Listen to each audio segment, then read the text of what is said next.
Numbers, it's 13 right now in Broomfield, 12 in Aurora, 10 in Parker. It feels like 15 degrees right now in the Fort Collins area. Most of the wind that we have around town is on the south and southwest sides of town. Littleton, for example, your wind is gusting up to 29 miles per hour. Similar numbers for Centennial, Highlands Ranch, Lone Tree, and Parker. Broomfield, 37 mile per hour gusts right now. That's one of the strongest in the metro area.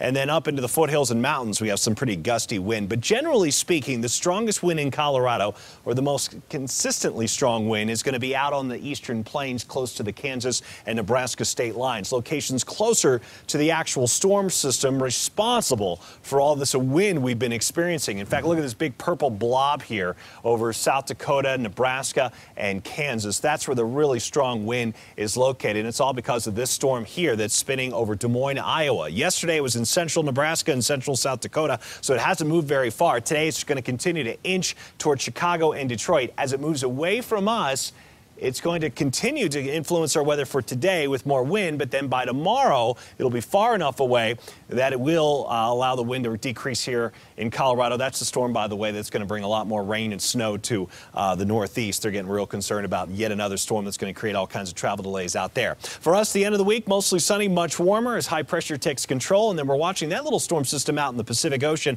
Should bring a little bit of snow to our mountains Friday into Saturday. The storm's going to pass north of us. We're going to have a downslope here. So I think we'll get a little bit cooler on Saturday, down to around 56. It'll turn a little breezy again. And then there it is, our return to mountain daylight time. Sunday morning, lose the hour of sleep. But we get that extra hour of daylight in the evening, which